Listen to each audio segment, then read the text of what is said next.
정봉주의 정치쇼. 정봉주의 정치쇼.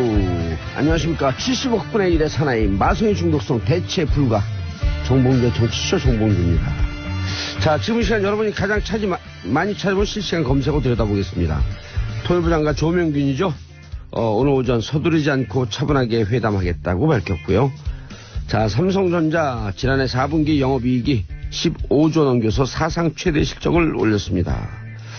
자, 그리고 바른정당의 김세현 남경필 오늘 통합 불참 입장 발표하고 탈당 선언할 것으로 보입니다. 이 중에 봉도사 뽑은 오늘의 실시간 검색어는 조명균입니다. 서두르지 않고 차분하게 회담하겠다. 그러나 우리는 만나야 합니다. 자, 첫 곡 리쌍 우리 지금 만나, 당장 만나, 우리 지금 만나.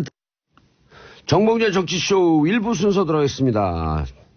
자, 1부 뉴스 브리핑 한겨레 20일 하호영 기자 자리하셨습니다. 예, 안녕하세요. 한겨레 20일 하호영 기자입니다. 예, 무슨 뉴스를 가져오셨나요? 일단 남북 고위급 회담부터 말씀을 드려야겠죠? 예. 2015년 12월 이후에 2년 1개월여 만에 열리고 있습니다.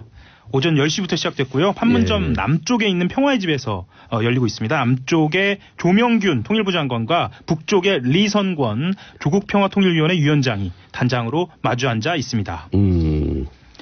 의제와 관련돼서는요. 일단 평창 동계올림픽과 패럴림픽 북한 참가 논의에 집중을 하면서요. 북한이 제의한 사항을 중심으로 이야기가 될 것으로 보이고요. 우리 쪽에서는 벌써 작년입니다. 작년 여름 7월 17일에 제의한 시급성 있는 부분들에 대해서 중심적으로 논의가 될 것입니다. 이 시급성 있는 논의는요. 군사 분계선상 적대 행위 중단을 위한 군사 당국 회담하고요. 이산가족 상봉 행사를 위한 적십자 회담에 관해서도 논의할 예정입니다. 지금 어떻게 진행되고 있는지 보도는 안 나오고 있죠? 예. 아마 전체회의가 끝나면 수석 차석 대표 회담을 비롯해서 남북 담당자들 사이에서 개별 회담이 이어지면서요. 예. 회담 의제를 조율하고 합의를 도출하기 위한 본격적인 협상이 시작되는데요. 예. 기자들은 그 현장에서 그때그때 중계를 할 것으로 보입니다. 특히나 남쪽의 노태강 문화체육관광부 2차관하고요. 북쪽에 예. 원기루 체육성 부상이 협의하는 예. 그 이번 올림픽과 관련된 이동 경로라든가요, 입장이라든가요, 응원단 예술단 파견 이런 거 관련돼서는 그때그때 바로바로 속보가 예. 나올 것으로 보입니다. 노태강은 많이 귀에 익숙한 그렇죠. 인물인데요. 예, 벌써 2년 전인데요. 그 수첩 보고, 예, 그 박근혜 대통령이 수첩을 보면서 이 사람 참 나쁜 사람이라더라 예. 라고 하는 그 나쁜 사람에 해당되어서 고초를 아주 심하게 겪었죠. 그땐 국장이었었죠. 국장이었습니다. 당시에 체육국장이었습니다. 체육국장은 문화체육관광부에서 가장 요직 중에 하나고요. 그때 당시에 승마 대회와 관련돼서 정유라 씨를 와 관련된 수사가 이루어졌고 그것이 부당하다라고 얘기가 나와가지고 내부적인 조사가 이루어지는 과정에서 이제 박근혜 대통령이 미움을 산 거죠. 예. 공정하게 하려고 하다가 미움을 산 겁니다. 예, 공정하게 하려고. 예. 정유라를 어떻게 하려고 했던 거죠? 그때 또 하도 오래됐고 잊어먹었어요. 간단하게 설명을 좀 드리면은요. 네. 당시에 정유라 씨가 본인이 의도하는, 본인이 요구하는, 그러니까 최순실 씨가 요구하는 성적이 나오지 않았어요. 네, 나오지 않아서 아니 보통 체육대회나 대회에서 성적이 나오지 않으면 심판들의 무슨 기구라든가 이런 걸 통해서 항의를 하잖아요. 그게 아니라 당시에 상주경찰서에서 수사를 내사를 한 겁니다. 네. 예, 그런 일이 벌어졌고 또 이후에 승마협회 내부에 비리가 있다더라 아니면은 좀 더 나아가서 이 내부를 좀 정화할 필요가 있다라는 제보를 가지고 직접 청와대에서 노태강 당시 당시 국장이죠. 국장에게 조사를 지시했습니다. 그런데 노태강 국장이 당시에 조사를 진행하면서 이것은 한쪽, 그러니까 정유라 씨가 쪽에서, 최순실 씨 쪽에서 주장하는 한쪽의 문제가 아니라 양쪽의 문제다라고 공정하게 보고를 한 거죠. 예. 청와대 입장에서 봤을 때는 아니 최순실 씨가 주장하는, 그러니까 정유라 씨의 편의를 봐주려고 하는 게 아니라 그쪽도 문제가 있다라고 보고를 하니까 굉장히 불만이 많았죠. 그래서 당시 체육국장에서 한직으로 쫓겨나는 계기가 되었습니다.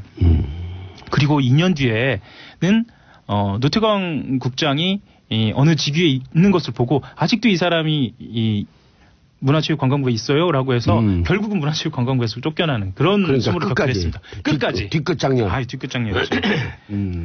결국 이렇게 화려하게 부활을 했네요. 네. 컴백. 예. 국민이 촛불로 컴백을 시킨 거죠. 그렇죠. 예. 촛불을 통해서 남북 고위급 회담까지 가게 되는 예. 이런 상황에 왔습니다. 예. 그리고 오늘 논의될 것 중에 평창 올림픽 기간 그 중에는 대북 독자 제재를 한시적으로 유예하겠다. 이것을 검토하고 있다. 중앙일보가 보도했네요. 예. 이 한시적 유예입니다. 한시적 예. 유예를 하는 이유에는 여러 가지가 있는데요. 그 정부가 북핵 실험과 이은 미사일 발사에 따라서 2016년 12월에 고려항공 등을 금융제재 대상으로 지정했거든요. 그리고 북한 항구에 정박했던 선박은 6개월 이내에 한국 항구에는 입항하지 못하도록 했어요. 그런데 북한 대표단이 참가할 경우에 경비를 국제올림픽위원회 IOC와 한국 정부가 부담할 뜻을 밝혔는데요. 거기에 금융제재 대상인 고려항공이 들어가 있습니다. 그래서 아하. 항공료를 지불할 수 없게 되죠. 우리 쪽에 예. 편의를 봐준다고 하더라도요. 그리고 강원도에 크루즈를 지원해서 북한 대표단을 숙소로 사용하겠다는 구상도 있었는데요. 그것 또한 금융제재에 들어가게 됩니다. 그래서 예. 최소한 올림픽 정신 차원에서는 유예하는 것이 어떻겠느냐라는 뜻이 반영된 것으로 보입니다. 알겠습니다. 그다음에 그 세계일보는 지난해 말 북한의 조건 없는 대화를 제안했다고요? 미국이? 예.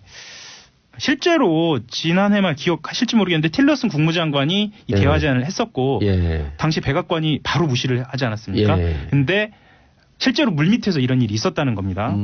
도널드 트럼프 미국 정부가 미국 국무부하고 유엔 주재 북한 대표부 간의 대화 창구인 이제 뉴욕 채널이라고 부르거든요. 예. 뉴욕 채널을 통해서 스웨덴이나 노르웨이에서 조건 없는 북미 직접 대화를 갖자고 북한에 공식 제안을 한 것입니다. 틸러슨이요? 예. 예. 그러니까 물밑에서는 이미 평화 이야기가 있었던 겁니다. 제가 그걸 들었잖아요. 그러니까 2월 중에 남북한 평화 관계 그 평화 무드가 급격하게 조성될 거라고. 그렇죠. 제가 계속 얘기했잖아요. 저도 들었죠. 이거 들었단 말이에요. 예, 청취자님도 다 들으셨을 겁니다. 들었을까? 이 얘기를 아니 뉴욕 라인이 살아있다라고까지만 얘기했죠 저희가. 예. 그리고 눈 밝고 귀 밝은 청취자분들은요 다 그렇게 말씀하시면 다 알아들어요. 그럼요. 그런 걸로 해석을 하시죠. 행간의 의미. 그렇죠. 이를 보는 거죠. 예. 이번에 1987 봐도 바다 부르는 대로 기사를 적는데 뭘 쓰냐 그러니까 자기들끼리 그러잖아요. 행간의 의미라고 하는 게 있죠. 스포일러 아닌가요? 영화요? 예. 아니에요. 볼 사람들 다 봤어요. 그리고 이제 한 450만 넘었기 때문에 2배 더 봐야 돼요. 그렇죠. 이런 얘기 들으면 가서 보죠. 그렇죠. 왜냐하면 이거 정도의 스포일러 갖고는 영화의 재미가 반감되지 않거든요. 예. 알겠습니다. 또요. 미국 얘기를 조금 더 드리면은요. 예. 미국은 북한이 핵 미사일 도발을 중단한 상태에서 미국과의 대화 의사를 공개적으로 천명하면 이를 대화의 조건으로 충족된 것으로 간주한다고 했거든요. 예. 보자면 신년사에서 사실상 핵 미사일 도발을 중단한 것으로 그것 또한 행간을 읽을 수 있지 않습니까? 어쨌든 올림픽 기간에는 평화를 어떤 평화 분위기를 구조적으로 만들겠다는 것이니까요. 핵 전력의 완성을 선언했잖아요. 그렇죠. 근데 예. 완성했는데 뭐 또 실험을 해요. 그렇습니다. 예. 이거를 말하자면 기계적 일정표는 끝났다. 그러니까 과학적인 일정표는 끝났고 정치적 일정표만 남았다 이렇게 표현한 건도 있습니다. 예, 이종석 전 통일부 장관이 이런 이야기를 했는데요. 저는 이것이 정답이 아닐까라는 생각은 또 좀 합니다. 예. 기계적 일정표는 끝났다. 기계적으로는 더 이상 이제 기술적으로는 더 이상 할 필요 없고 예. 다만 미국과의 대화를 위한 레버리지 예. 지렛대로서 네. 한두 차례 쓸 수는 있을지 몰라도 그렇죠. 정치적 일정표라는 것은 상대를 봐가면서 한다는 그렇죠. 거죠. 상대가 어떻게 나오냐에 예. 따라서. 그리고 굳이 그것이 필요 없다고 한다면 쏠 이유도 없겠다. 그렇죠. 예, 그렇습니다. 알겠습니다. 북한 대표단은 금강산 육로 이용을 결정했다. 네. 는 얘기도 있고요.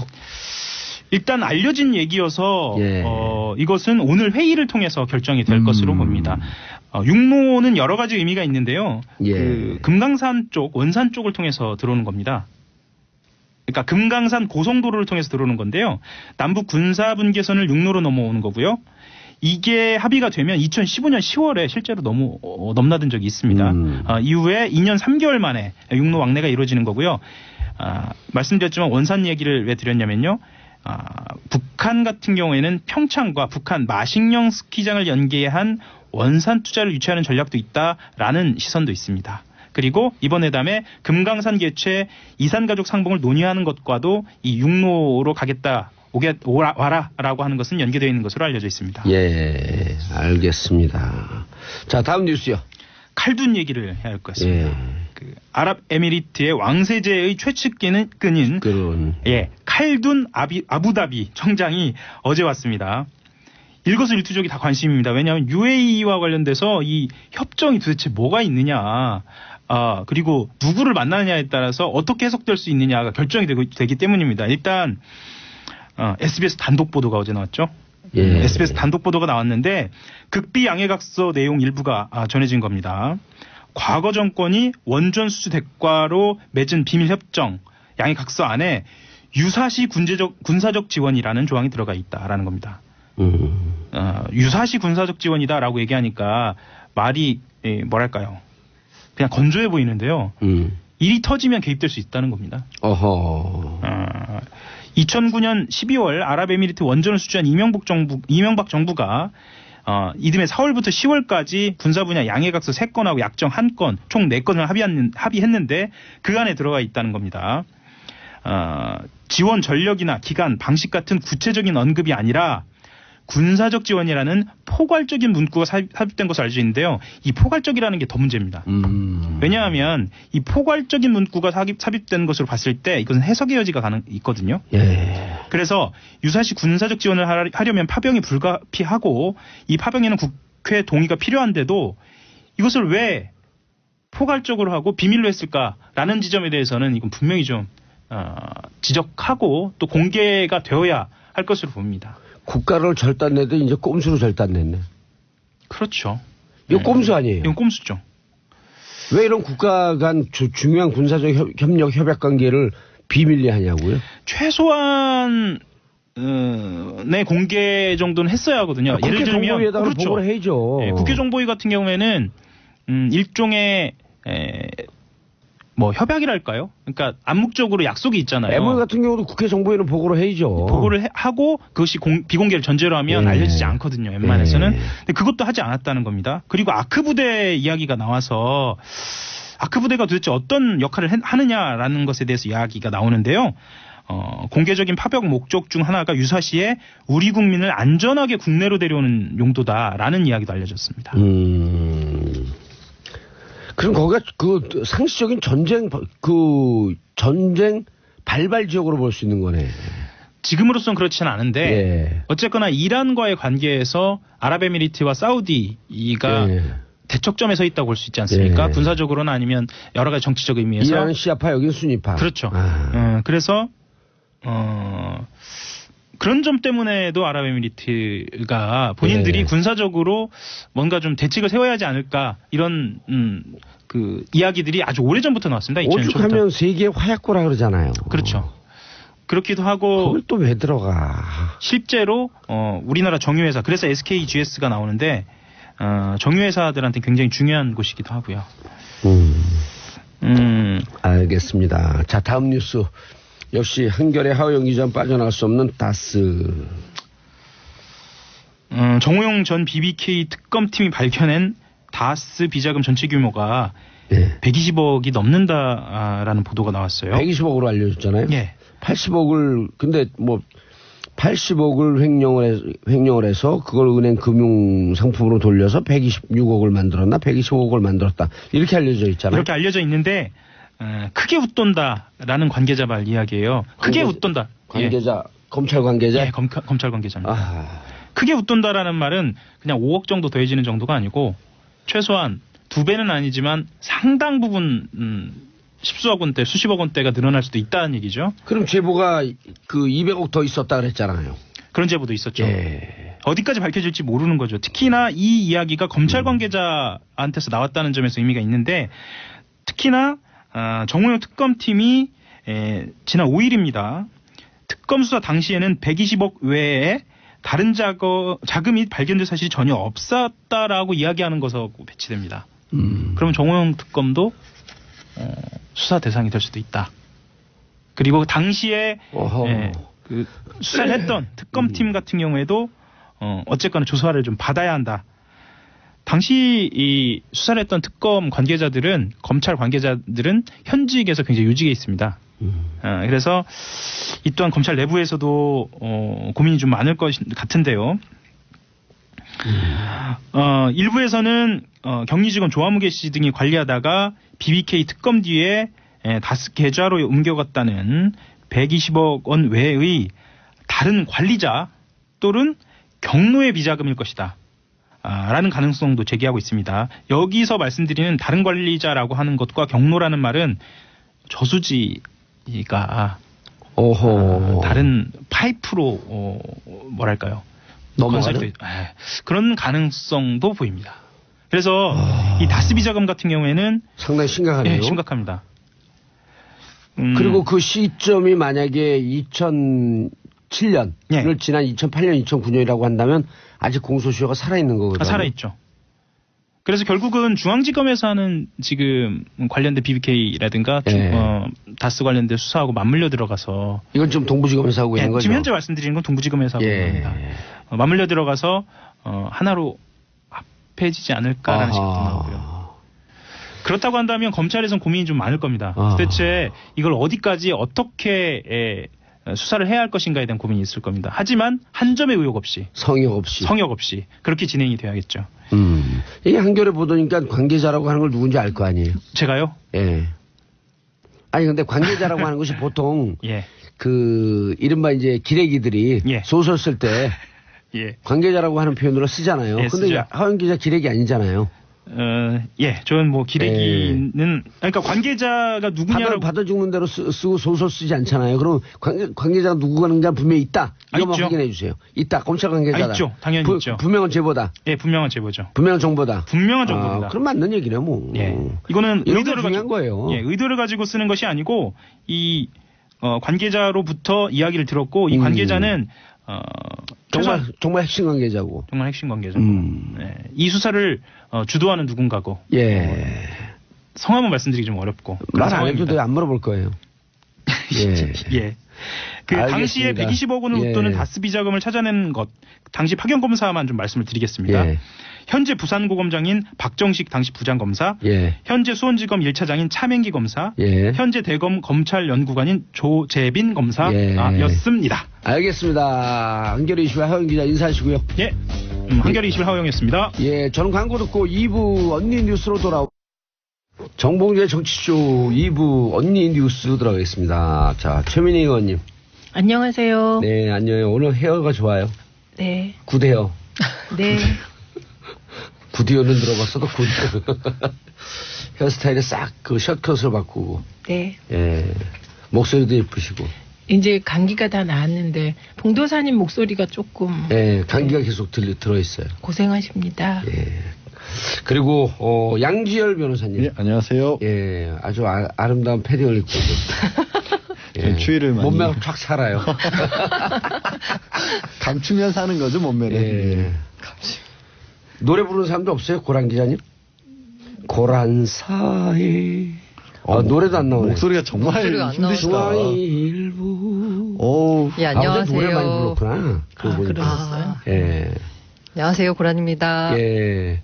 나는 붙이지 않은 편지가 박종철 열사 노래인지 처음 알았어요. 김광석. 네.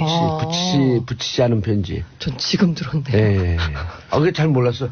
정재승 시인인가요? 네. 그 시인의 그 노래, 그 시인이 박종철 열사를 기리면서 시를 썼고, 거기에다 곡을 붙인, 김광석 씨가 곡을 붙인 게 박종철 열사의 고문 죽음, 고문치사. 붙이지 않은 저도 편지. 처음 들었습니다. 예. 저도 어제 SNS 뒤지다가 들었어요. 왜냐면 제가 1987을 그저께 봤거든. 그거는 그러면 소위 말한 팩트인가요? 팩트예요. 예. 기자 정신을 발휘하셔서. 아니, 너무 많은 네. 가짜뉴스가 많다 보니까. 돌아다녀서. 팩트 뉴, 그래서 그거를 들으면서 부르면서 또 군대 간 아들을 생각하면서 이등병의 편지를 들으면서 부르면서 그래갖고 목이 쉬었나 그래서 봐요. 그렇게 되신 거군요. 예. 또 우리가 그냥 노래 그냥 부르지 않잖아요. 목이 찢어지라고 부르잖아요. 악착같이 그것도. 자, 최민희 의원님. 네. 첫 번째 이슈. 파이팅. 예. 어제 네. 속 시원한 보도가 하나 나왔습니다. 아하. 그건 위안부 관련 합의를 하면서 박근혜 정부가 일본에서 10억 엔을 받았잖아요. 예. 근데 그 10억 엔을 우리 정부가 돌려주기로 했다. 이런 보도가 나왔습니다. 중앙일보 보도였었죠. 네. 그런데 이 보도가 나오자마자 정말 SNS에서는 폭발적인 반응이 있었습니다. 이게 문재인 정부 최고 사이다다. 예, 그다음에 엔화 환율 떨어졌을 때 얼른 다시 주자. 뭐 이런 얘기까지 나왔습니다. 그런데 또 일부에서는 그 보도를 보면서 약간 우려하는 목소리도 있었던 게 사실입니다. 그러니까 이게 박근혜 정부의 100% 잘못인데 그 일본과의 외교 문제가 걸려 있는데 이 10억 엔을 돌려주면 어떻게 될까 속은 시원하지만 이런 우려도 있었습니다. 그런데 오늘 외교부가 이제 오후 2시에 강경화 장관이 직접 이제 과연 이 위안부 합의를 어떻게 할 것인가 정책 방향을 발표한다고 합니다. 그런데 10억 엔을 돌려주기로 한 건 사실이 아니다. 이렇게 외교부가 부인했다고 합니다. 그러니까 이거는 뭐 어떤 보도는 사실이고 어떤 보도는 오보고 뭐 이거는 뭐 별개로 하고 중요한 건 이 10억 엔 처리 문제가 정말 핫 이슈다. 뜨거운 이슈다. 국민들은 그걸 바라고 있었다. 네, 국민들은 바라고 특히 누가 바랬냐면 지난번에 문재인 대통령께서 위안부 할머니들 만나셨잖아요. 네. 그때 위안부 할머니 중에 김복동 할머니가 네. 돈부터 돌려줘라. 이렇게 강력히 요구를 했습니다. 창피해 죽겠어요. 네, 그 그리고 돈 몇 푼 받고 역사를 덮으려고 한다는 얘기가. 근데 거기서 전 조금 더 이상했던 게 이게 1965년 같으면 10억 엔이 많은 돈이에요. 근데 지금은 2015년에 16년에는 10억 엔이 우리 경제 규모상 1965년 한일회담 때 같지 않다는 거죠. 아유, 비교할 수가 없죠. 네. 국민 성금 모금해도 하루면 끝날 수 있는 모금 같은데. 네, 그래서 이게 약간 이전 정부가 그 1965년 한일회담식 그런 회항에 젖어서 결정을 한 게 아닌가 하는 의구심을 잠시 가져보았는데요. 예, 그래서 그런데 이제 더 중요한 것은 국민들이 분노하는 지점은 되게 민감한 지점입니다. 공식적인 6개 합의 외에 비공개 합의가 있었다는 게 드러났잖아요. 그런데 그 비공개 합의가 소녀상 철거 문제, 예. 그다음에 위안부라는 표현보다 일각에서 성노예다 이건 예, 그런 표현을 쓰자 이런 얘기가 있는데 그 성노예라는 표현 그 단어도 자제하겠다. 예, 그리고 뭐 정대협을 설득한다든지 뭐 이런 게 있었습니다.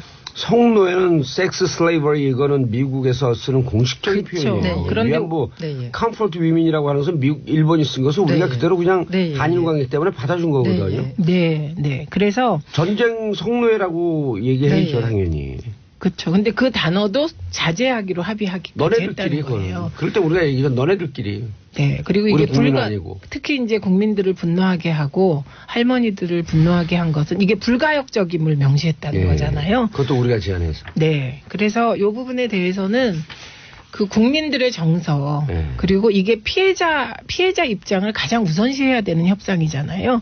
이런 걸 고려할 때 저는 외교부나 정부 일각에서 10억 엔을 돌려주자는 입장이 있을 수 있다고 생각을 합니다. 근데 최종 결정은 이제 오늘 오후 2시에 강경화 장관의 발표를 보시면 될 것 같습니다. 아니 근데 이게 다른 것보다도 10억 엔도 명목이라도 손해배상이라는 것을 명백하게 적시를 했다라면 그거는 최소한 잘못했다는 의미가 그 안에 들어가 있는 거거든요. 근데 뭐 그냥 도의적 법적 이런 얘기 말 없이 일본은 이번 합의 때도 그런 거죠. 1965년 합의로 이미 우리는 보상할 것은 없지만 그냥 당시에 겪은 어려운 분들에 대한 책임을 무슨 책임이라고 얘기도 안 해요. 그냥 책임 차원에서 이걸 정말 그야말로 뭐 우리가 줄 이유는 없지만 준다 이런 식으로 써놨거든요. 그걸 합의랍시고 했다라는 게 말이 안 되고 또 저도 변호사지만 변호사들이 대신 나가서 의뢰인을 대신해서 합의를 하더라도 의뢰인으로부터 일단 권리라도 위임을 받아야 나가서 합의를 하죠. 그렇죠. 아무 권리도 위임받은 적이 없이 합의를 했다? 합의 자체가 있을 수 없는 거거든요. 아니 자기들에게 정권을 맡긴 것 자체가 위임이다라고 해석을 한 거죠. 근데 이게 2012년도에 이제 그 위안부 분들 말고 그 징용 피해자들이 손해배상 청구한 거에서 우리 대법원도 뭐라고 했냐면 개인적 손해배상 청구권하고 국가적 외교적 문제에 있어서 합의라고 별개로 봐야 된다. 그래서 65년 합의 같은 경우도 개인의 손해배상 청구권에 대해서 합의할 권리가 국가에 없다라고까지 판례로도 나왔어요. 그러면 이건 아무 근거가 없는 합의예요. 법적으로도. 예, 그렇기 때문에 이게 이제 자꾸 일본 정부가 뭔가 돈으로 배상하고 끝내고 이런 태도 자체가 위안부 할머니들을 더 화나게 하는 겁니다. 그러니까 위안부 할머니들이 이번에 문재인 대통령 만나고 막 굉장히 많이 우셨는데 그 이유가 대통령이 직접 이렇게 진솔하게 사과를 하니까 그러니까 마음이 많이 풀어지셨다는 거거든요. 그래서 이게 이제 독일이 지금 메르켈 총리까지도 나치 만행은 항구적인 독일 책임이다. 이걸 인정하고 과거에도 정말 진솔한 사과를 많이 했습니다. 유태인 학살에 대해서. 그러니까 그런 것을 우리 위안부 할머니들은 이제 원하고 계신 거죠. 진솔한 사과, 진정성 있는 사과, 그리고 국가적인 사과, 그리고 법적 책임을 져라. 이런 건데 이게 그렇게 막 애매하게 자꾸 넘어가고 아니, 사과했다고 또 주장하잖아요. 일본은 유감.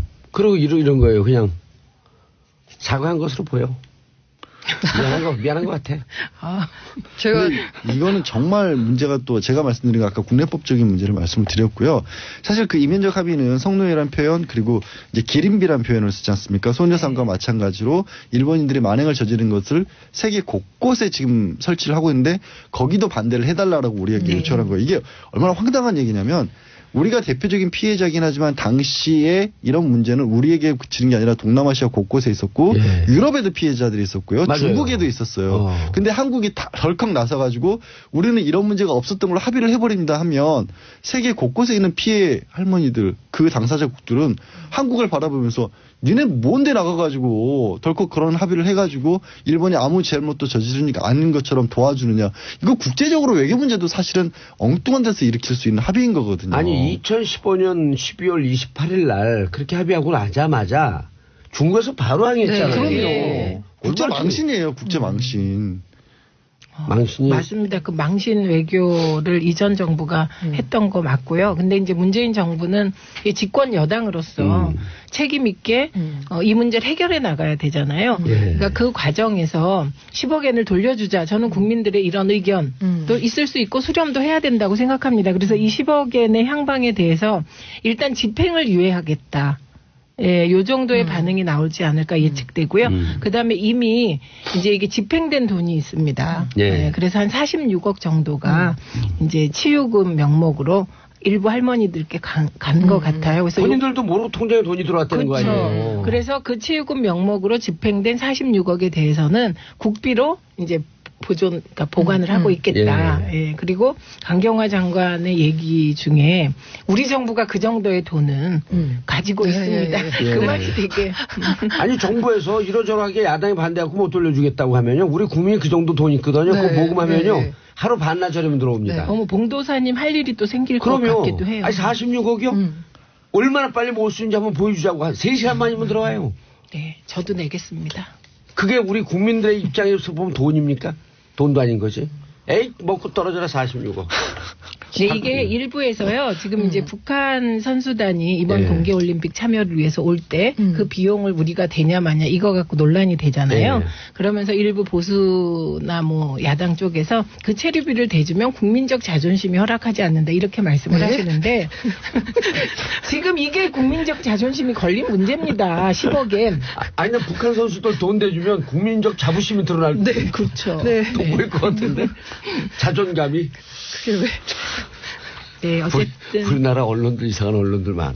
네, 문재인 정부가 좀 합리적으로 그리고 특히 위안부 할머니들 마음을 위로가 좀 먼저인 것 같아요. 그럼요. 예, 그 기준을 두고 잘 해결해 주시기를 기대하면서 2시에 어떤 발표가 나올지 기다리겠습니다. 한 목사님이 이런 얘기를 하세요. 지옥에 빠진 사람을 구원해 주는 것은 그 사람을 지옥에서 끄집어 주는 것이 아니라 그와 함께 지옥에 있는 것이다.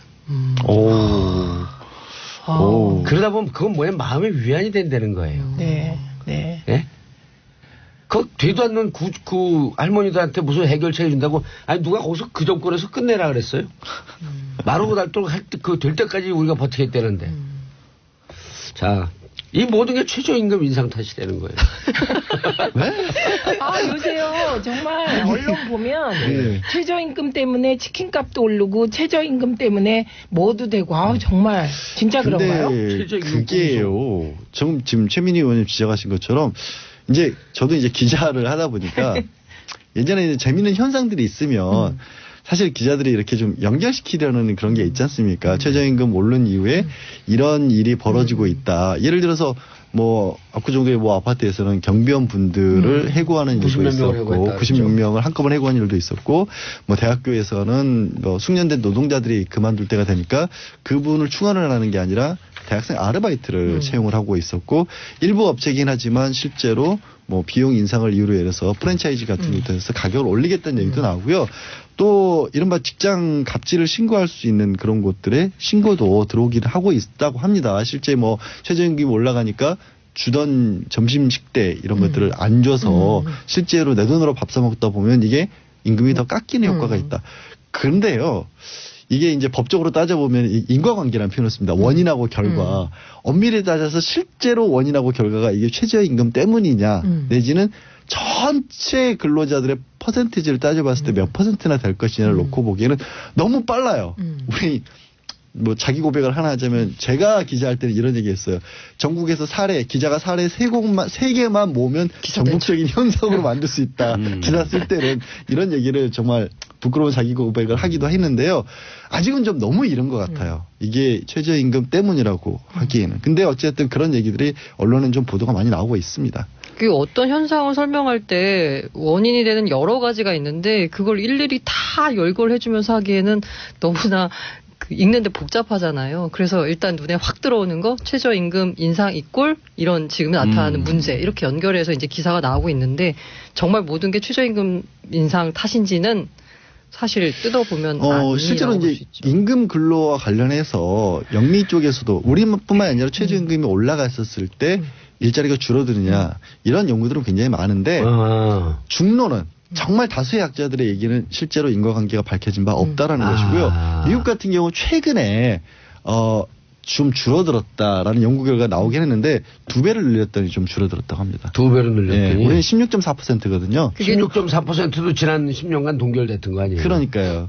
그 최저임금을 인상해서 15달러인가요? 12달러로 맞춘 시애틀주에서 실제로 조사한 결과 양쪽의 그 연구팀이 조사 결과 달랐어요. 일자리가 줄었다? 일자리 관계 없었다. 근데 그 시애틀이 2배 늘렸다는 거예요. 네.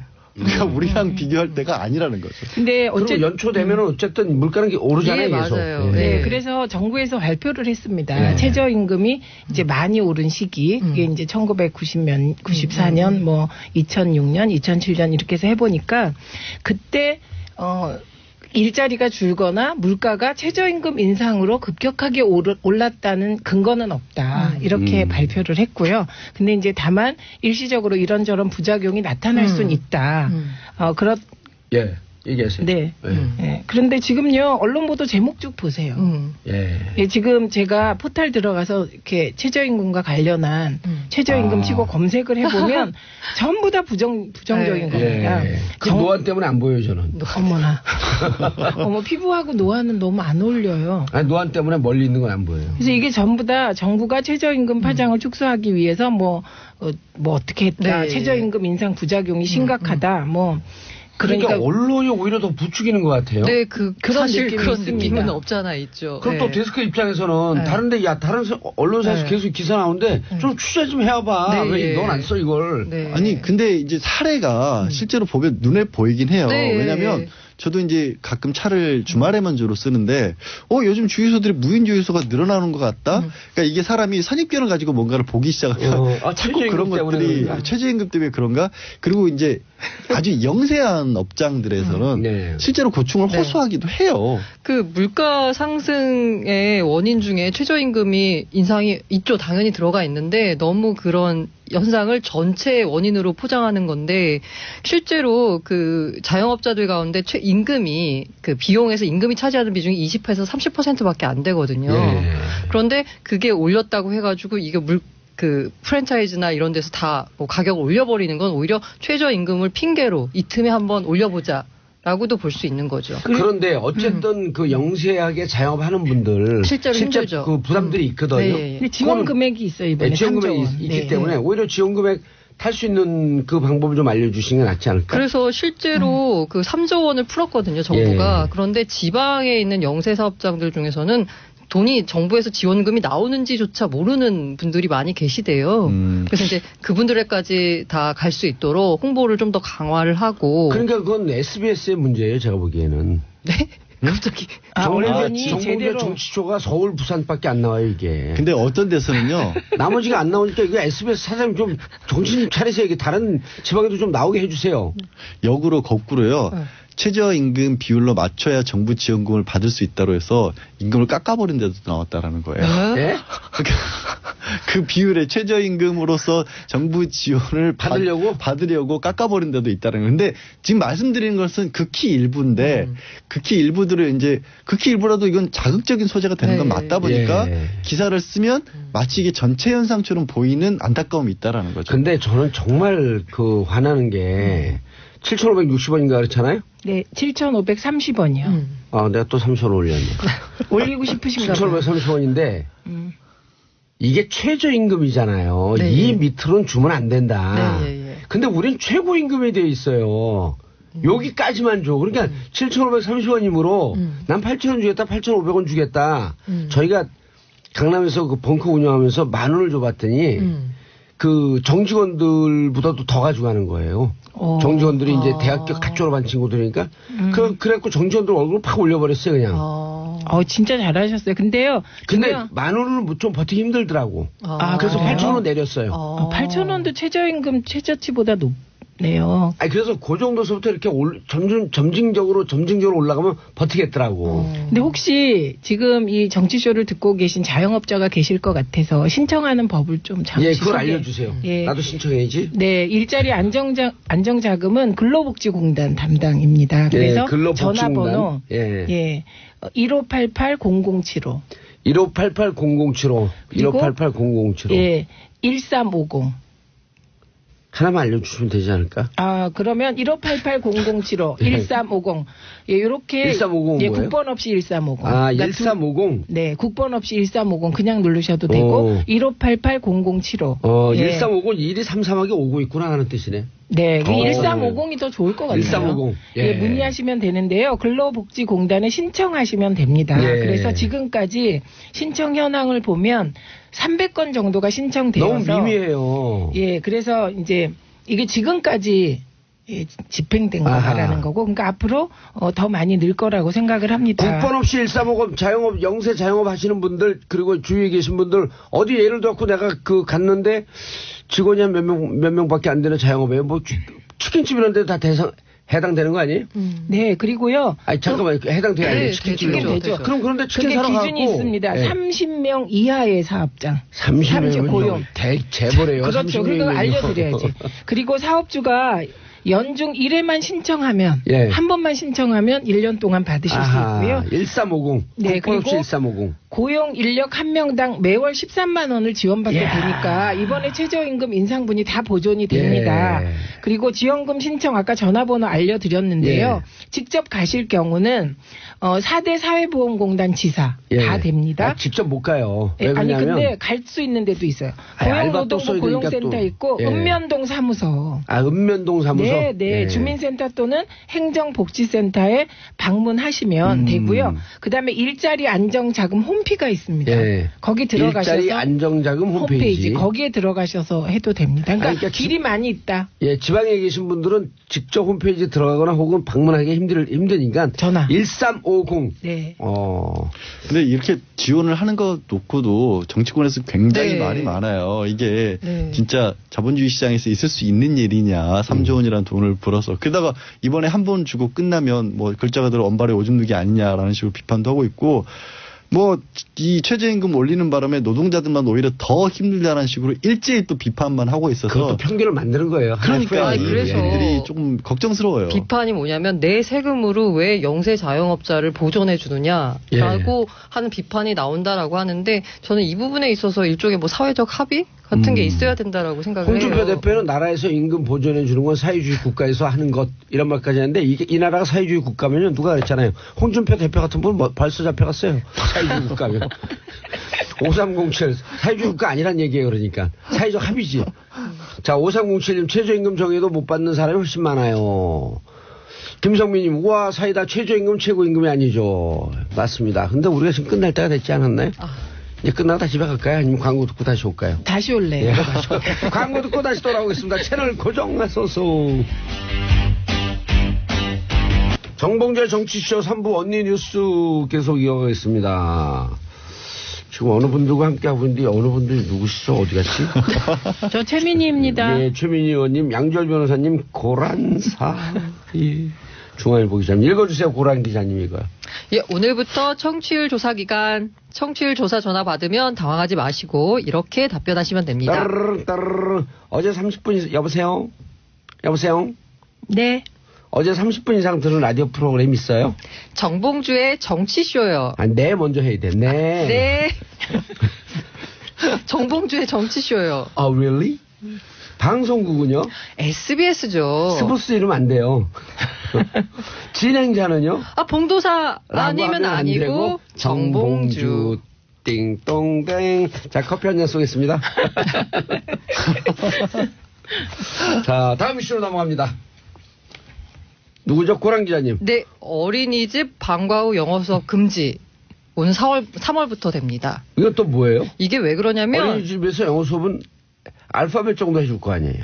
그냥 영어 노래 불러요. 제 첫째도 영어 수업 봤는데 그냥 와서 노래 부르고 뭐 했냐고 그러면 이렇게 뭐 그냥 놀았다고 해요. 영어인지도 뭔지도 모르죠. 네, 그냥 공부를 했다가 아니라 오늘 선생님 와서 놀았어, 노래 부르고 라고 하는 수준이거든요. 그렇죠. 그리고 네, 또 그렇게 해야지 영어의 바다에 빠지는 거니까. 빠졌으면 좋겠는데. 네. 다 빠질 필요 없어. 온 국민이 다 빠지면 누가 구해줘요.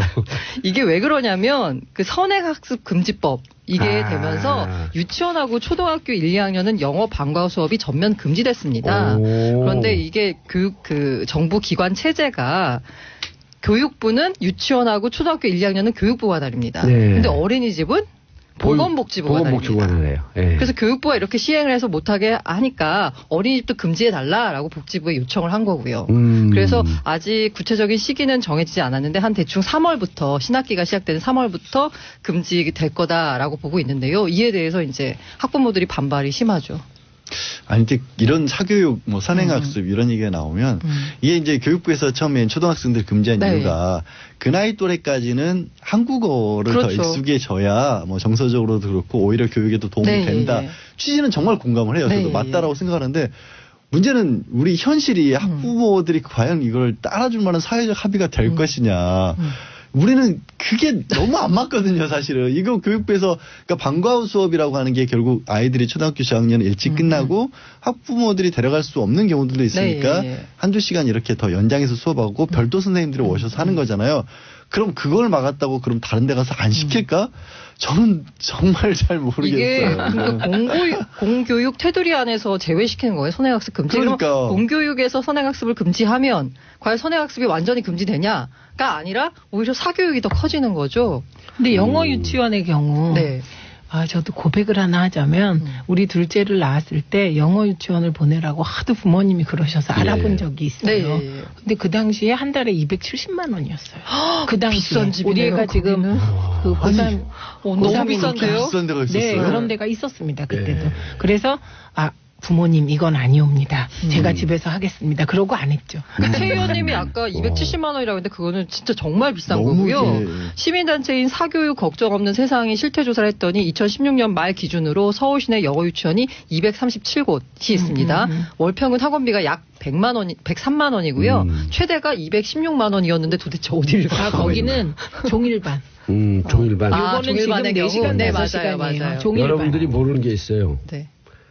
제가 98년, 99년도에 대치동에서 영어 어린이 유치원을 했잖아요.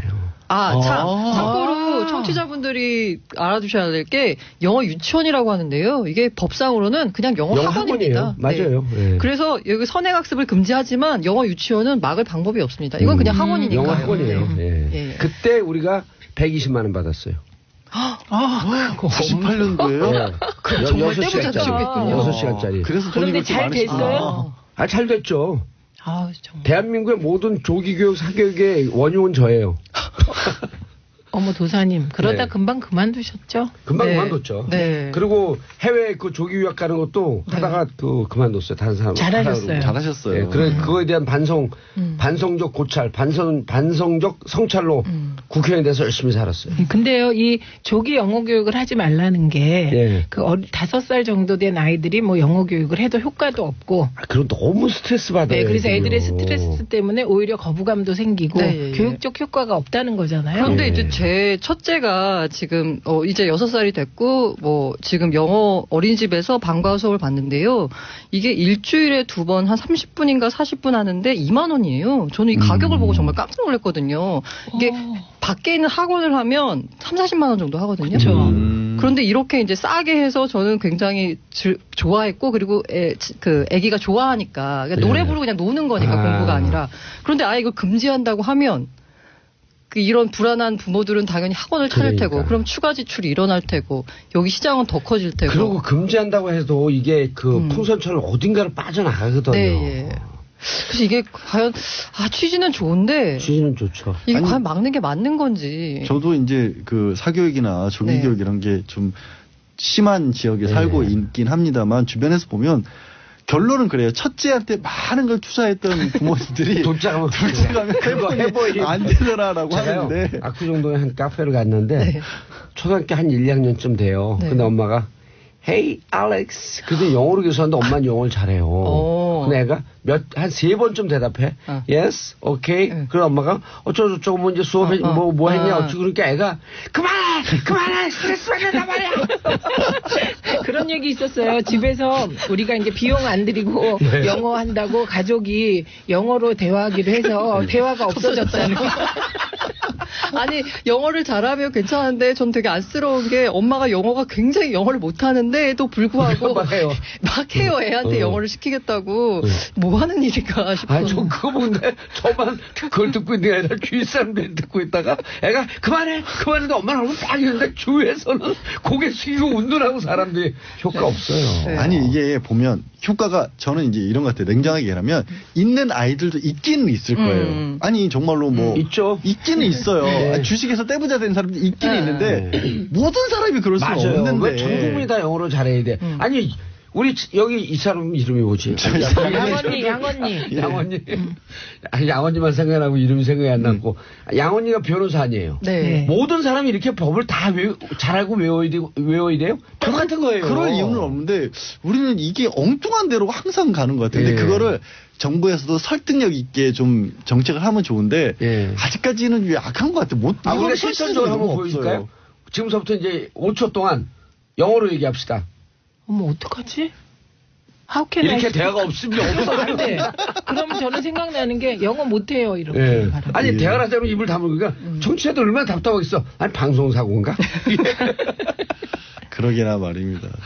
아유, 참 정말, 교육이란 부분을 해결하는 거는 교육부에서 한 군데서만 할 일은 아닌데 좀 더 심각하게 아니, 고려했으면 이게 좋겠어요. 방법이 없는 게 네. 하고자 하는 학부모가 또 있어요. 네 맞아요. 근데 또 하지 않았으면 좋겠는 학부모도 있고. 네. 정부가 정책적으로 뭘 해줬으면 좋겠는데 그렇게 하면 또 풍선 효과가 어딘가 빠져나가고. 네. 근데 요거는 그 실제로 유치원이나 어린이집에서 영어 교육하는 거 가보시면은 노는 거예요. 네. 네, 그래서 그거를 교육이라고 하기도 어려워요. 그냥 영어를 도구화해서 논다고 생각하시면 되는 그럼 정도라면. 영어 연극 조그만 대사씩 외워갖고 영어 연극하거나. 네, 그래서 부모님들이 조금 과다한 욕심만 버리면 저는 뭐 그 정도 영어는 재미로 해도 별 문제가 없을 네. 것 근데 같은데요. 이제 정부는 어쨌든 정책을 취한 입장이다 보니까 이렇게 모호하게 할 수 없잖아요. 그러니까 일단 금지. 이렇게 하고 나온 건데 보완책은 없죠. 보완책은 사실 없는데 정부도 고민이 깊어지고 학부모들 우려가 크니까요. 네. 일단 한번 유예 기간 한번 두는 게 어떻겠느냐라는 쪽으로 가고 있다는 건데. 유예 기간을 두고. 네. 저도 뭐 학부모 된 입장으로서 네. 애가 좋아하거든요. 그냥 노는 거라서. 얘랑 영어로 혹시 얘기하세요? 그럼 집에서? 아니요. 네. 아니 발음이 안 좋. 네. 아니 왜 아니 근데 정말 그게 왜 정말 그러냐면 이게 발음이 정말 아기가 더 좋더라고요. 제가 정보 하나 드리자면요. 엄마가 영어 공부를 열심히 해서 아이를 영어를 가르치면 발음이 진짜 안 좋다고 하고요. 그래서 예, 아니 너무 그러니까 영어에 저는 이미 한국 사람이니까 이 F와 P 그렇죠. 발음 구분이 잘 안 되는데 아. 5살짜리 애는 되더라고요. 그렇죠. 네. 아니 제가 네. 그 중학교 1학년 때 우리 애를 데리고 이제 경북 봉화로 갔잖아요. 강원에서 나오자마자. 그러니까 서울에서 오니까 다 애들이 영어를 잘하는 줄 아는 거야, 얘를. 오케이. 그래서 얘가 집에 와서 오케이, yes, thank you, no. 이것만 계속 영어로 해서. 그러더니요. 중간고사 시험을 봤잖아요. 근데 전교 3등을 했어요, 얘가. 네? 5명 중에. 영어는 5명 중에 4등 했어요. 그러니까 이게, 뭐 답은 없죠. 어쨌든, 방과후 근데 이렇게 없어지잖아요. 네. 없어지면 영어 유치원으로 몰릴까봐. 그러니까. 영어 학원으로. 네. 그런 걱정이 비용만 더 나왔다는 지출되는 거거든요. 자, 이주영님, 방과후 수업을 그만둔다고 선행학습이 없어진다는 생각하는 공무원들이 우습네요. 네. 선행학습은요, 대학 이렇게 치열한 그 경쟁으로 내모는 교육제도를 고치려고 노력을 해야지 뭘 막는다고 되는 게 아니거든. 맞습니다. 이 기회 그냥 대학교 그 뺑뺑이로 바꿨으면 좋겠어요. 요즘 많이 줄어들긴 했어요. 어차피 아이들 숫자가 줄어서. 그럼요. 네. 다음 이슈, 최민희 의원님 지방선거 소식 가져오셨다고요? 네. 이게 안 가져올 수가 없었던 게요. 이제 경기도 지사가 그 판이 출렁이게 생겼습니다. 아, 왜요? 왜냐하면 이제 민주당의 경우 그동안은 이재명 현 시장의 독주 무대였거든요. 예. 민주당은. 그런데 어제 친문 핵심 문재인 대통령의 복심이라고 하는 전해철 경기도당 위원장이 경기도당 위원장직을 사퇴했습니다. 그러니까 원래 이제 법적으로 따지면 6월 13일 120일 전에 사퇴하면 되는데 공정하게 하겠다. 그러면서 사퇴한 경기도당 위원장 사퇴. 그렇네. 경기도 네, 지도부니까 공천을 하는 자리니까. 그 철이 원철 오브 쓰리철? 그렇죠. 어머 이게 영어의 폐예요. 예. 아니 네. 원 아이언 오브 쓰리 아이언? Please no. Please 두 no. 분 왜 이러세요? 제가 한국말로 계속하겠습니다. 예, 그래서 일단 민주당 경기도지사 당내 경선이 치열하게 전개될 예정이다. 예, 그러면서 동시에 언론의 관심이 또 다른 친문 핵심 관계자들은 출마하냐 이런 식으로 가고 있는 겁니다. 예. 그래서 가장 관심을 두는 게 김경수 의원이 경남도지사에 출마할 거냐 말 거냐. 예, 그래서 출마할 거다 안 할 거다 이렇게 갑론을박이 생기기 시작했습니다. 서울에도 누가 출마할 거냐 안 할 거냐 그런 거 관심이 많더라고. 예, 관심이 있긴 관심이 한데 많죠. 그건 이제 패싱하고요. 예. 그런데 그것뿐만이 아니라 패싱하니까 지금 이 순간 중요한 사건이 벌어지고 있죠. 그렇죠. 지금 현재 남북 고위급 회담이 열리고 있습니다. 23개월 만에. 네. 그래서 개성공단 닫은 이후 개성공단 닫은 게 무척 오래된 것. 그 엊그제 같은데 벌써 2년이 됐어요. 2년 전이에요. 예. 네. 그래서 지금 16년 2월이니까. 네, 전 세계 이목이 예. 지금 남북 고위급 회담에 쏠리고 있는 가운데 있습니다. 쏠리고 있는 가운데 김경수 의원은 출마한대요. 그 저한테 그러니까 예측해보라고 예. 하세요. 예측. 그러면은 민도사. 민도사. 예측을 해보시오. 출마합니다. 저는 진짜요? 네, 저는 그럼 지금 갑자기 한 발 더 나아가 출마하면 당선 됩니다. 아니 그거는 몰라요. 왜냐하면 어머나. 진짜 어려워요. 그렇죠. 경남과 네. 부산은 네. 경남 같은 경우는 샤이보스가 10%, 부산은 12%. 부산이 더 맞습니다. 많아요? 더 많아요. 더 샤이보스가. 많습니다. 이거 왜냐하면 문재인 대통령께서 38%인가 얻었거든요. 네. 4, 5%밖에 홍준표 대표 후보하고 차이 안 난 거 아세요? 네, 부산이 그랬죠. 그랬었나요? 예, 네. 38대 34인가 그랬었어요. 생각보다 정확한 수치는 아닌데 생각보다 많구나. 진짜 생각보다 부산에서 압도적으로 이겼을 것 같죠? 네. 간신히 이겼어요. 근데요, 노무현 대통령께서 그 마지막 선거 부산에서 예. 치를 땐 되는 줄 알았던 거예요. 분위기가 그래도 샤이가 나오는 거예요. 샤이. 네, 그런데 샤이 때문에 엎어졌죠. 예. 그래서 본인이 여론조사 때는 입장 표명을 하지 않다가 투표소 가면 찍는 그게 경남에 10%쯤 있고 부산이 12%쯤 있다는 거예요. 그러니까 50% 그러니까 일상적으로 여론조사 했을 때 민주당 후보가 당선되려면 그 10% 지역에서 포인트 이상 차이는 나야 되는 아닙니다. 50%를 넘어가야 50% 돼요. 넘어가고 실질적으로 상대 후보하고 20%쯤 네. 벌어져야지 안심할 수 있는. 예. 그래서 그런 것뿐만 아니고 예. 이제 전해철 의원에게 직구준 언론들이 물어봤대요. 문재인 대통령 허락 받았냐? 그 얘기를 이제 돌려서 물어봤겠죠. 예. 그랬더니 전해철 의원 대답이 이거였습니다.